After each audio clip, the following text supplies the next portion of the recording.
welcome, Melissa. I am so excited for you to be joining us today. And more importantly, I am excited that our guests get to meet Melissa Laverty. I had the fortune of meeting you. We were just kind of talking about 5 years ago. And we were actually in the same coaching program together. And we had the fortune of sitting next to each other in one of the programs that days that we went through. And we ended up by being accountability partners that day. And it wasn't something that we just did and let it go. We kind of continued that relationship, and we talk every week for 5 years. That's pretty incredible. So I have really appreciated getting to know you. You've been a great mentor for me, and I just am super excited to have you on the show and have the audience get to meet you as well. So welcome, Melissa. Thank you so much for having me. And I'm so excited and proud of you for doing this. I think it's great that you're getting this info out to your audience. Yeah. So tell us the story about Melissa. How did you get to be the expert in this area? So there's always, I often joke that there's two types of people in the world that are self-employed. Ones that have planned it out, sought it out. Maybe they had a business plan and then enacted that business plan. And then there's others that woke up one day being self-employed and saying, how the heck did this happen to me? Yes. I would certainly be one of the latter. Yeah. Me too. I didn't plan any of this mess. It just happened and I'm trying to keep up with it. So I get you. Yeah. So I found myself in a situation. I had been working for a bank for a number of years. I was very disappointed with an annual review that I had. I was promised the world and disappointed. So I left that job, not really knowing what I was going to do next. I was lucky enough to get a receptionist position working for my now business partner in a small bookkeeping and tax firm that he had just started. And then he and I have been working together for over 20 years now. So it was a couple of years into that relationship that we decided to take the leap and break away from the situation that he was in and sort of venture out on our own. Wow. Been a long, strange trip for sure. I love telling this little story too, because here we were doing taxes. There was a situation, long story, but it was the middle of tax season that we needed to sort of uproot ourselves and find a new office home. And it was about 4 years later after that transition that I was having a conversation with my parents, and my father said something to the effect of, "You own the business?" And I said, "Yes." He said, "Well, how long have you been an owner of that business?" And I said, "It's been about 4 years now." And he said, "Wow, I never knew you were an owner." Wow. And that conversation sat with me, and I just said, you know what? He's right. I have said I work at. And I hadn't stepped into that ownership role, even though it had been 4 years. Wow. So it really sparked some thought for me. And it was around that 4th or 5th year that I realized that this was in fact a business and not just a job. And I started to treat it as my business. Your business. Yeah. And I started to look at it differently and started to treat it differently. Okay. And some of those tidbits I'll be sharing with you in today's content. Yeah. All right. So you're kind of an accidental owner. You just kind of got into a role that you maybe didn't know what was ahead of you, but you made that decision, and you made that decision right. I like to say that a lot.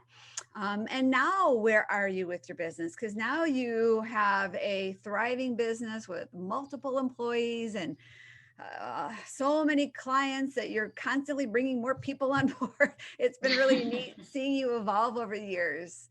And Thank so you. Share a little bit about what your role looks like now. It has absolutely morphed over the years. 20 years into it now, we have a team of both bookkeepers and accountants that do a lot of the dirty work. So my role, is really amazing. I love my role now. I run the business, responsible for managing, hiring, all that kinds of fun stuff. but I get to work directly with the clients, whether that's strategy role or if they're new to us, sort of triaging their situation and getting them on board, getting them to the right people on the team, and just sort of overall oversight of the whole business. So my role has absolutely shifted over the years. Initially I was doing all the bookkeeping. I was doing the majority of the tax returns. And just with growth, you got to find people to fill those positions and continue to grow. So I am thrilled with how things turned out. Did I ever, aspire to be an accountant as a child? No. Am I thrilled that my life has taken this path? Absolutely. Yeah. I've been, the biggest thing I'd say for me is culture. When I worked for the bank, the reason I left was because they didn't treat their employees like human beings. They treated them like assets that were owned by the bank. And in my firm, it's not like that at all. We really are sort of a family here. Family comes first. We make sure that everyone is taken care of, and we have a different culture than I would have if I was really working for anybody else. So I think that's probably my favorite thing about being the boss. Yeah. Being the boss and having the ability now, because you've scaled your business so well that you can actually work on your business instead of in your business, which gives you the opportunity to look at it from an outside perspective, making sure that you stay focused on the culture, you stay focused on the customers. You're not caught up in the weeds. You're making sure that you can look at it objectively all the time to make sure everything is flowing so well. Absolutely. The forest looks very different when you take a step back away from your tree. It sure does. Yeah. Yes. But being in the accounting world is very left-brained. And I know you are really good at that, but you still, I know, because I know you do things personally to tap into that right brain. And you kind of come up with a new hobby lately. Share a little bit about what that is, because I think that's so exciting. Well, I think I've realized recently that I'm a wiggly person. I like to move around. I was hula hooping for many years, and now my hobby is pottery. I think I like things that spin fast. I guess. So I have a pottery wheel and a kiln in my house, and I've been making mugs and plates and saucers, all kinds of fun things, and it's a lot of fun. Oh, that is so cool. I love that. I love that. I love that. I love personally tapping into my creative side. And I love how you've kind of just gotten your business and your life balance. So you're able to do both. And now everybody's blessed because of that. Your clients are, your employees are, your team, I should say, not employees, your team, and you. So that's amazing. So do you mind hanging out for just a little bit, and we'll take a short break, and then we'll come back and we'll talk a little bit about your 5 sizzling secrets to run a successful business. I'm not sure if I said that exactly correct, but I know you've got some great information to share. You've got it. Awesome. All right. Well, welcome back. We have Melissa Laverty here, and she has some really great information to share about how to run your own successful business so you too can have more balance in your life and work on your business instead of getting stuck in the weeds. So Melissa, what is it that you want to share with our audience today? So I mentioned earlier that it was about 4 or 5 years before I really even took ownership of my business. It took a few more years to wrap my head around what should I be doing? What should I be doing differently? What should I be doing next?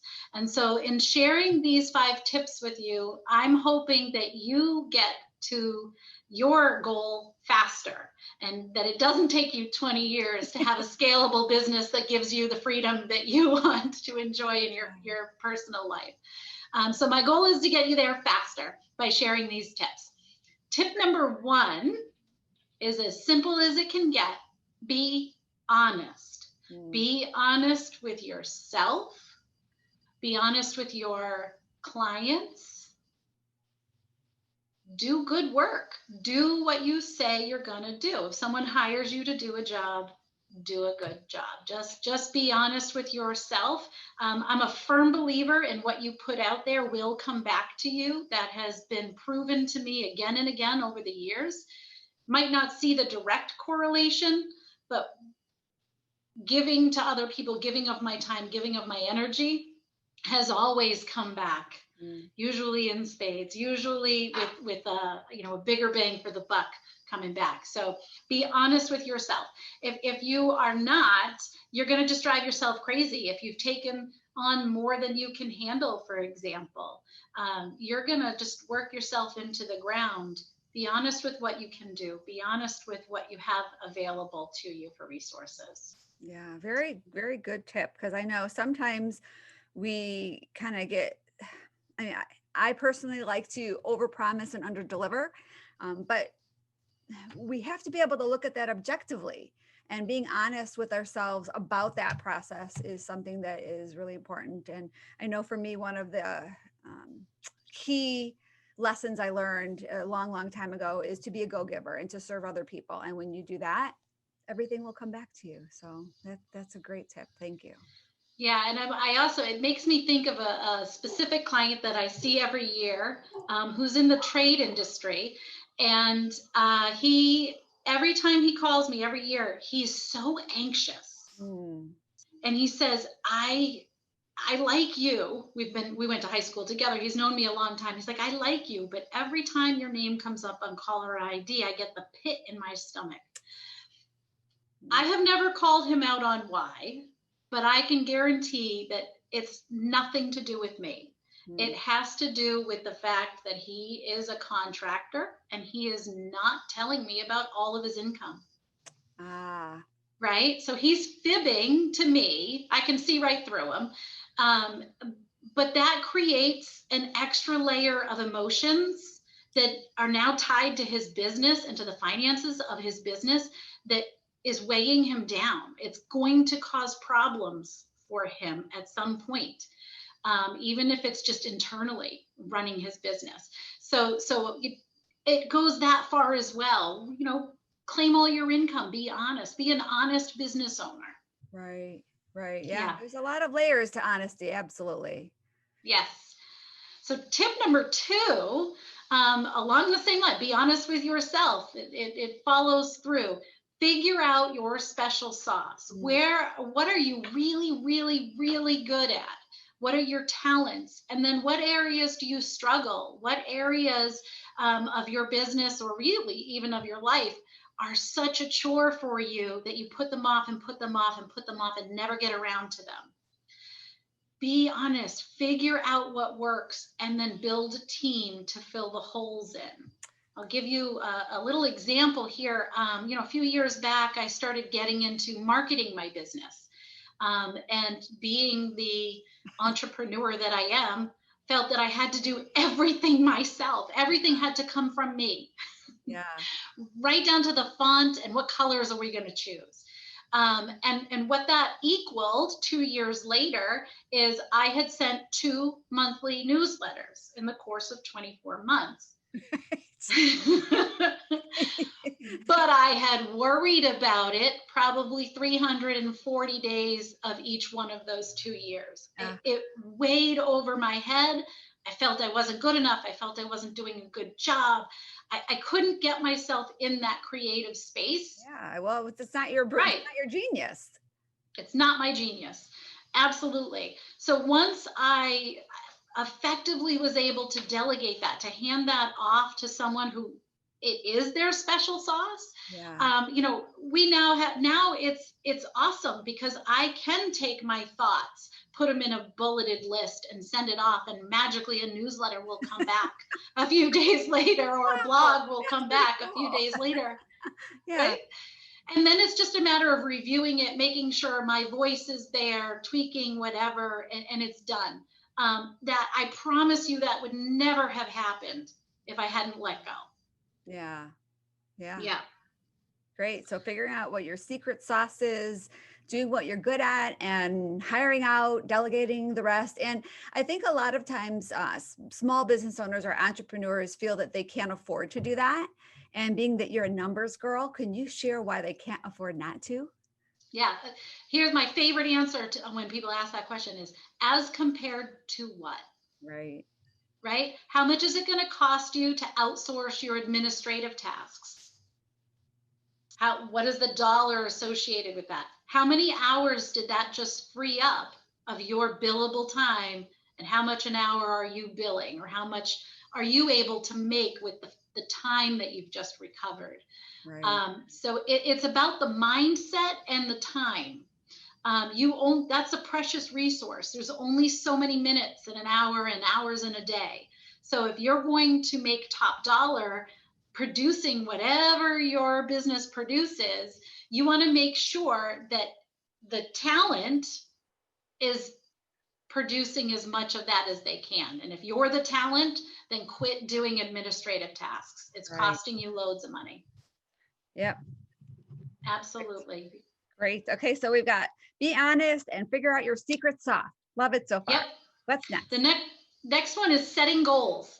And I love this analogy. I'm a big analogy person. Imagine that I am feeling a little bit chubby and I want to lose some weight. If I set a goal to lose weight, that's really doesn't mean anything. And a couple months from now, I'm probably still going to be chubby. No change. Maybe I gained 5 pounds. Right, because you're kind of bummed that you still are the same weight, so you just eat another chocolate donut. If I were to apply my SMART, which is an acronym, my SMART goal recipe to that same situation, it would look a little different. So SMART stands for specific, measurable, achievable, relevant or realistic, and time bound. So let's take that same initiative. I'm chubby and I don't like it.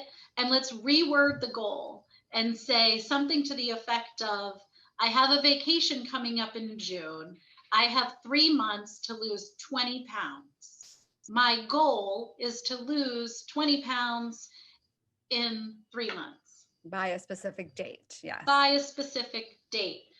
When we are clear on what we want and when we want it, magic happens.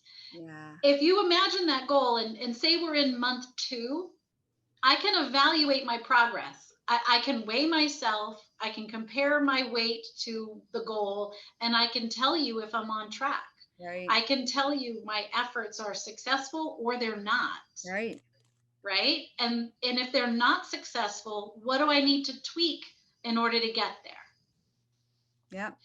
So setting SMART goals, and then a little caveat to that is also having a system in place to measure so that you can then track your progress or reevaluate your goals, perhaps. Maybe they're not high enough. Maybe I want to lose 40 pounds. So setting goals and having a clear system in place to measure them is tip 3. Perfect. Awesome. And then tip number 4. Tip 4, and this is the accountant in me shining bright. Know your numbers. Yeah. Know your numbers. Numbers do not lie, and they're telling you a story. If you look back at the last month or the last year and you read these nerdy reports that come out of your bookkeeping system, you're going to discover some hidden secrets in there. Where are you making money? Where are you bleeding money?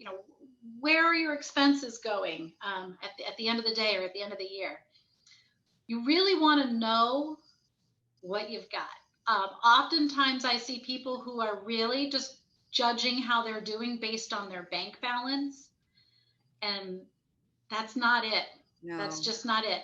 There's things that you're not seeing if that's your tunnel vision. Projecting forward. Even something as simple as, how much are you going to pay in taxes this year? If that's not part of the picture, you're going to be surprised. Yeah. Okay. So knowing your numbers, very, very important. There's a lot of really great tools out there to help you accomplish that with very little effort. Our favorite these days, QuickBooks Online. I don't know if we're getting into that kind of detail, but it's a wonderful tool. Lots of entrepreneurs are using it to keep track of their lives, and it's a great tool. Yeah. Great. All right. Well, we're just rolling through these tips. This is perfect. I know numbers is a thing that I had to learn the hard way, and it's something I'm still struggling with. Honestly, I'm more of a creative person than a numbers person, but I know it's really, really important. So I'm constantly working at that. And I also have help. I've got my system in place. Thank you, Melissa, for helping me get set up with my QuickBooks Online account, because that's been really helpful. All right. And number five, I know is a biggie. And I feel that you shared a little bit, just as I feel for me, one of the most important pieces. So what is number five? I really think this one is the one that's going to separate the crowd, Yeah. right? Those that are going to really truly thrive and succeed and grow and get bigger and bigger, those are the ones that are dreaming. Yes. I'll leave you with this thought. Everything that exists now was first imagined, Mm. right? So imagine a better place, imagine a better system. Why are you self-employed? Is it that you were doing this job in a different capacity and decided you could do it better if you went out on your own? What else could you be doing better? Where is that next step for you? And to be kind of constantly on a track of improvement. Yeah. I never really have rested. I've never actually been done running or growing my business, right? My favorite analogy, running a business is like having a baby, right? Yeah. When they turn 18, they do not go away. Do not. True. It's true. You try to throw them out, they keep coming back. Keep coming back. Yep.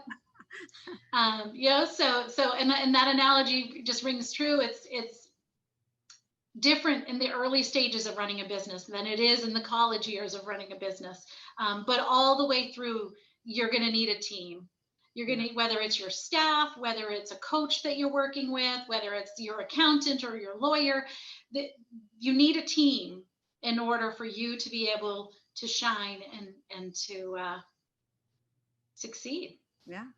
Make it big. I know for me, it's so easy as an entrepreneur working in my office, especially more so now during COVID, because we're not out as much as we used to, and we just kind of get in our little routine. But what I did just a few weeks ago, and I've done it a lot, and I want to actually up this practice, is to just get away for a weekend, go somewhere different, whether it's a local hotel or a hotel in a different state or a friend's house somewhere. But when you're away from your regular routine, it allows your brain to be opened up in a different way. Like, I don't feel we can dream as much when we're still surrounded by our normal stuff.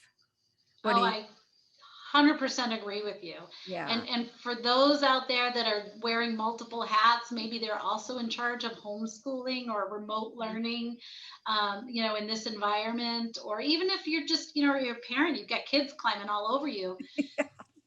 It's really hard to find yourself in a creative space or in a quiet place where you can just let your mind finish its thoughts. If you need to get away to do it, get away to do it for sure. Yeah. And if you can, go with a friend, ideally a business owner friend, right? So that you can have something to talk about. That was one of the other challenges I found over the years, is that, you don't have a lot of people to talk to. Right. Your friends and your family are not the people to talk to about running a business. We're speaking different languages, right?